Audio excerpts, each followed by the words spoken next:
Hey everybody, what's up? It's your girl Bondy Blue and I am back for a very new review. This is Us. Yes. Okay, this is Us season 3, episode 1. Just popped off tonight and it was so good, y'all. I love this show. I would advise you to go and watch this show. Like, I can't go through everything with you because it's not in chronological order, okay? Like, you'll start watching this show and not know what the hell is going on if you don't go back to the beginning.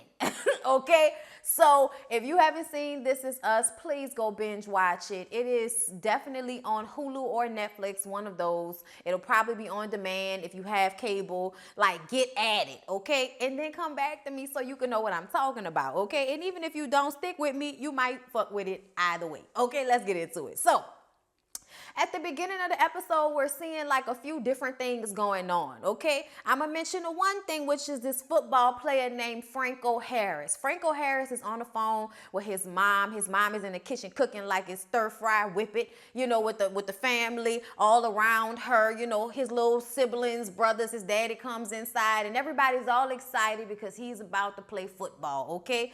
And they're just telling him that they're gonna be watching and they can't wait for him to come home and they can't wait to see him, all right? So Franco Harris, what does Franco Harris have to do with this episode? Okay, it's a subtle thing. It's a subtle thing and we'll get to it. Kate and Toby are trying to get pregnant.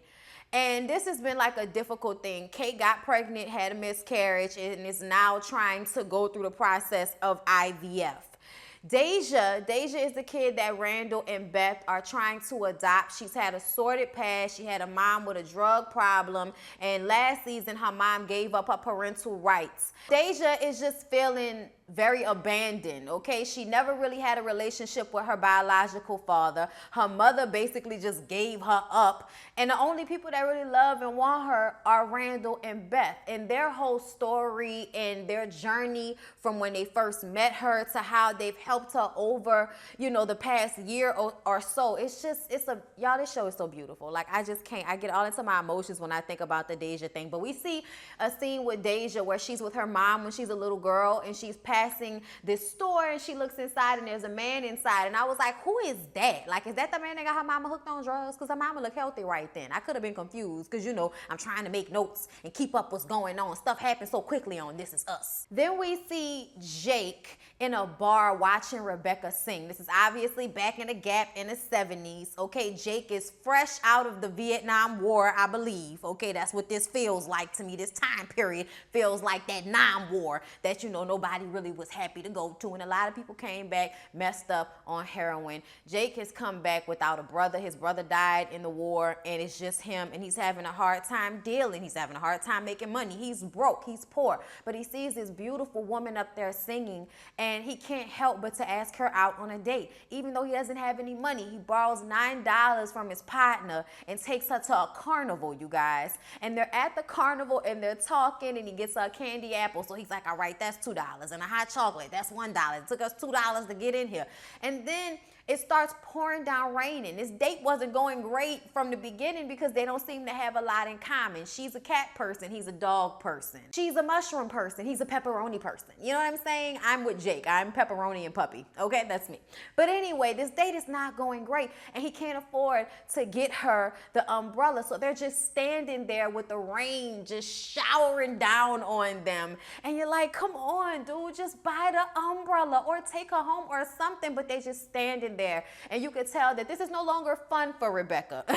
Okay, so he gets in a car and he takes her home, and in the car before she gets out, you know, she's like, okay, I gotta go, you know, kind of giving that this was a bus type of look on her face, and she's, you know, unbuckling her seatbelt, and he says, I didn't get the umbrella because I didn't have enough money. I had $9 to begin with. It took $2 to get us in, $2 for the candy apple, $1 for the hot chocolate, and I had to save money in case you wanted to play games. I mean, what kind of guy takes a girl to a carnival and, you know, doesn't have enough money to play the games? So he explains all of this to her, and he says how he just got home from the war. He doesn't like talking about the war or his brother, but he likes talking to her. She makes him feel like home, and he's never felt that before. He apologizes for the first lousy date, and this whole time she hasn't said anything. She hasn't said a word.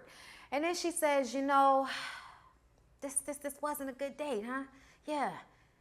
Puppies and pepperonis, yeah, no cats, no mushrooms, not even a little bit. He was like, I detest them. I hate them with every fiber of my being. I hate mushrooms.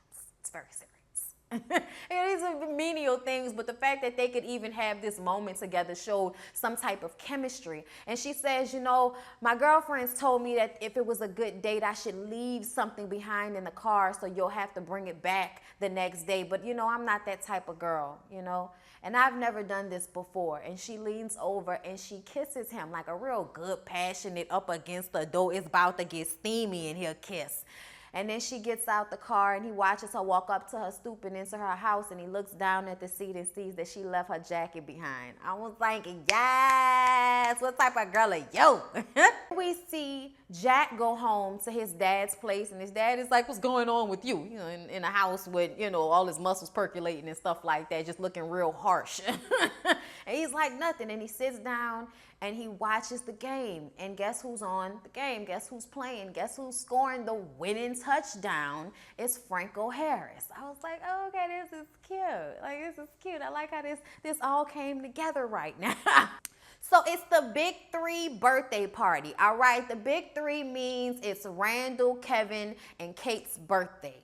And Randall and Kevin are supposed to be spending his birthday together. Kate is spending time with Toby. We'll get into that in a minute, right? So I told y'all about Deja and who she was to Randall. She's still having a hard time coping. She didn't give him a birthday present.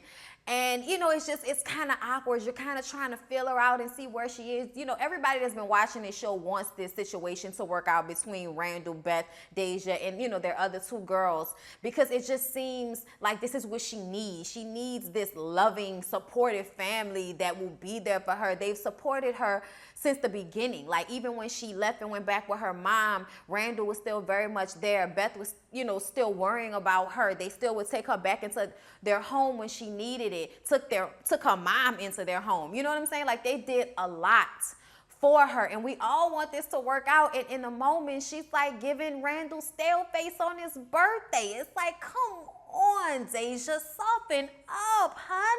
Zoe, Beth's cousin, who I believe she was raised with, is there at the house, and she and Kevin have been sneaking on the down low. Nobody has to know, okay? And Beth tells Randall that she thinks that Kevin and Zoe are rock, knock, knocking the boots. We appreciate the 90s references. Randall makes Beth swear on Oprah, okay? Swear on Oprah that she will not get involved in this. This is his birthday, and he don't want this extra mess going on at the party. She says she swears on Oprah, but girl, Oprah gonna be upset at you. So we see Kevin. Kevin is doing an interview with, you know, Hollywood Tonight, something like that, some entertainment type interview. And Zoe calls him and she's like, you cannot come to your birthday tonight. And he's like, what are you talking about? It's my birthday. Of course I'm coming to my party tonight. And Zoe is like, Beth, no, she's right on our tails with this. We cannot be around each other, because if you have smiled, then I'm a smile. And if I smile, then she's going to see it in my eyes that we've been doing it, and we've been rock, knock, knocking the boots and kicking it and everything, kicking off our shoes, relaxing our feet, partying on down to the SKB, just kicking. You know, like, she's going to see the sexual chemistry between her cousin and her brother-in-law, okay? And it's just going to be mess. And Zoe is just so worried about it. But Kevin is like, look, okay, I'm coming to my party. We'll just try our best to be on our best behavior. And don't start talking about your documentary, because then I won't think, oh my gosh, she's so smart. And then I won't have smile. And then you won't full smile. And then she won't see it. I was like, this is cute. So Toby and Kate go to an IVF doctor named Dr. Jasper. And it seems as if this is something that they've been, you know, going to different doctors. And she's looking through their paperwork. Kate is so hopeful, and she thinks because, you know, this is her birthday, this is the day that they got the appointment, maybe the universe is aligning to finally give her what she wants, and that's to be pregnant and have her own baby with Toby. But Toby's antidepressant medication makes it harder for him to populate as much sperm as we would need for her, who has issues because of her weight. And it's gonna be a tough pregnancy if she can get pregnant, and they already know that. And they're just trying to be hopeful, and the doctor just looks up at her and she says, look, this is too high risk, okay? This is very, very high risk pregnancy.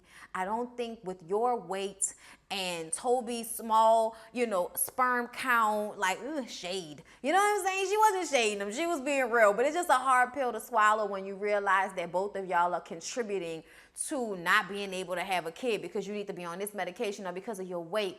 And it's so stressful in that moment. I felt so bad for Kate because I know this is something she wants so bad, but the doctor says she can't allow it. Like, her partners probably will not allow her to take on Kate because it's just too high risk. And she's a liability on them. They got to pay for this type of stuff. If anything happens to her, it's too scary. She cries and she's like really upset, but she tells the doctor it was nice to meet her and she really wanted to fight for it. She wanted to take the risk, but somebody else had to be like, So Kevin gets to the house and Zoe runs down the stairs having this loud, forced, casual conversation with him, and Beth is behind the door like, come on, I swore on Oprah. And then she walks out and Kevin's like, hey, Beth. And she's like, y'all are knocking boots. And everybody's like, shit. She knows. Run for cover.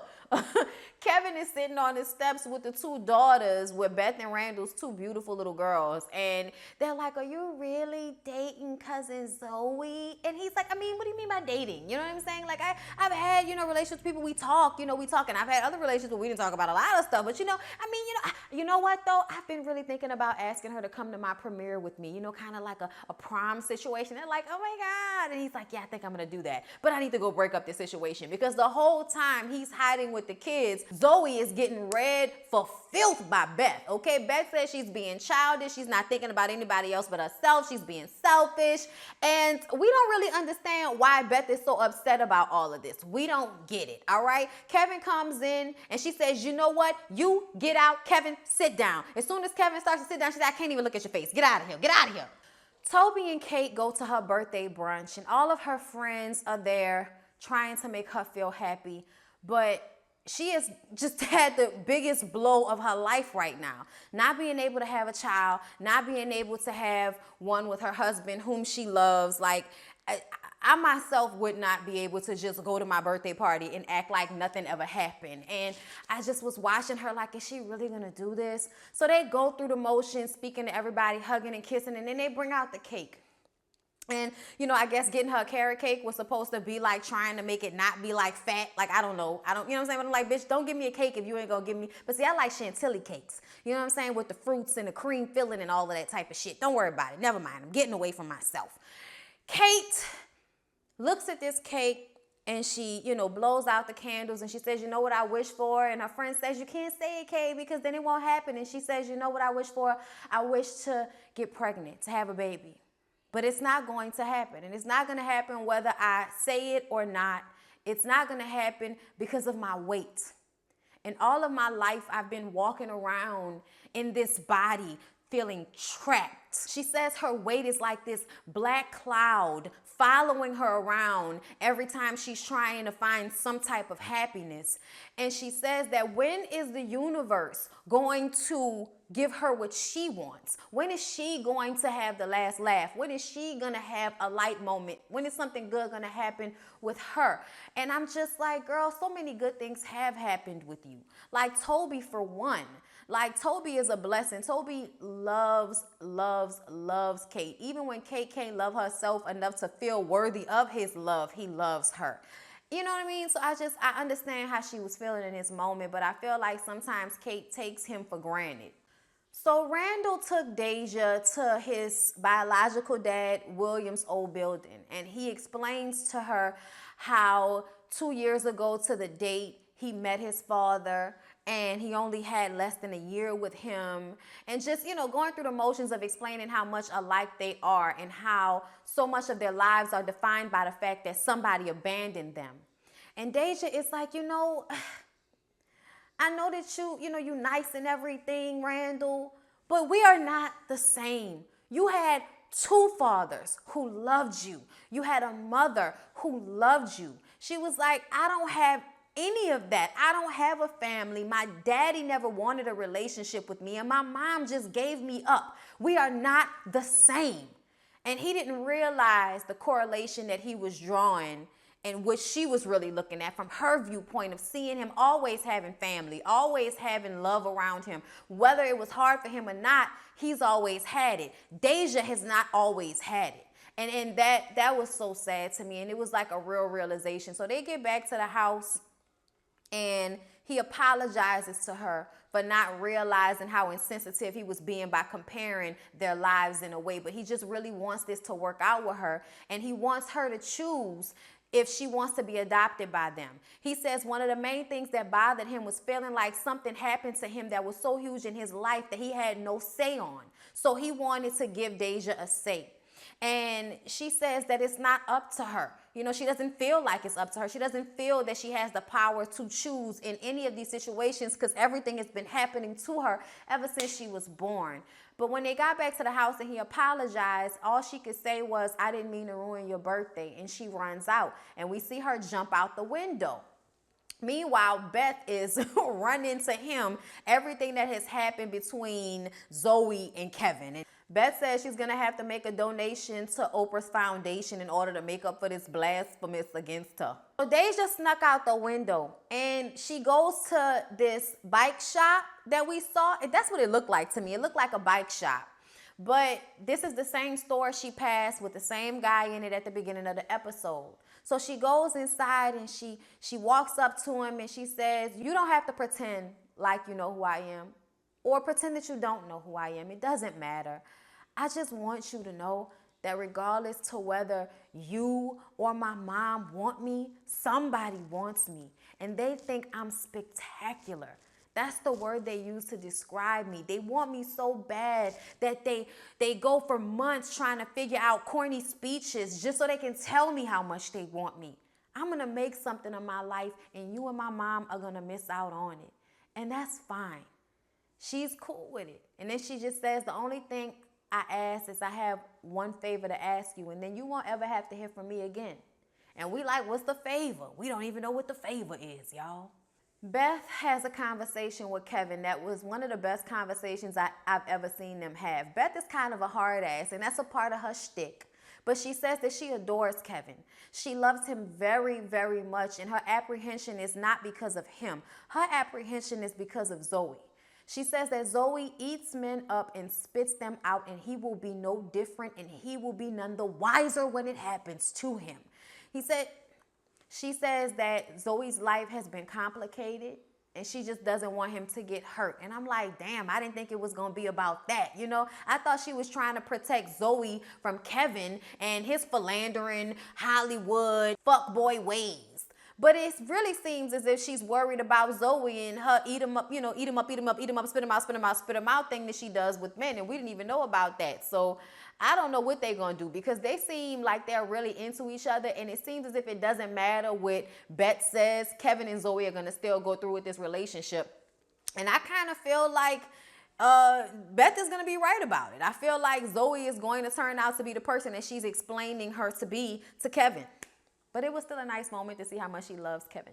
So Toby and Kate get home, and Toby, starts to say how, he really didn't want to do the IVF from the beginning. There was so many risks, and there are other ways to have kids. And she's like, yeah, you're right. You know what? You're right. I didn't want you to get off your antidepressant medication, and it just was too much. It was going to cost too much money. So they're basically psyching themselves out to say, you know what? We really didn't want this from the beginning. And then the phone rings, and it's Dr. Jasper. She's had a change of heart. She talked to her partners and decided that she wants to be on the 10% of this today, because it's a 90% chance that this won't work and a 10% chance that it will. But right now she's with Kate, Toby, and that 10%. And I felt so bad for Toby when I watched him go and flush down his antidepressant medication. Like, I was like,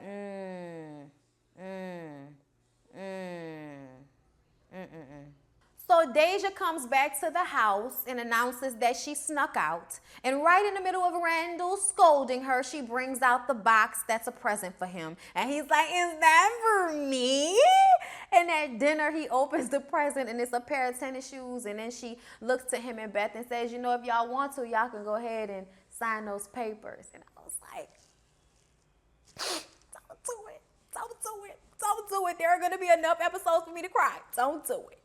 Then we see a clip from the future. Ever since last season, we started to see this clip with Randall and his daughter Tessa as a grown woman, and they're going to see somebody. We don't know who they're going to see, but we do see Randall call Toby as an older guy and say, hey, you coming down? And he was like, I don't know if she really wants me to be there. And we see him laying in the bed by himself. So I'm wondering if it's Kate. Like, I don't know, but I have no idea what's going on, y'all. Help me. Who is it? Are we finally going to find out who Randall and Tessa are going to see at what seems to be a hospital? I hope it's not Beth. I just really hope it's not Beth. My heart cannot take it if it's Beth, okay? Probably Beth already dead or something like that. Like, I can't take it, y'all. I can't take the flash forward to people being dead already. Oh, Lord. Anyway, I am going to be reviewing This Is Us from now on. I love this show. It's one of my favorites. Y'all comment down below and, bring the pieces together, whatever y'all think is going on. And I'll see y'all in the next one. I hope y'all share the video. See y'all in the next one.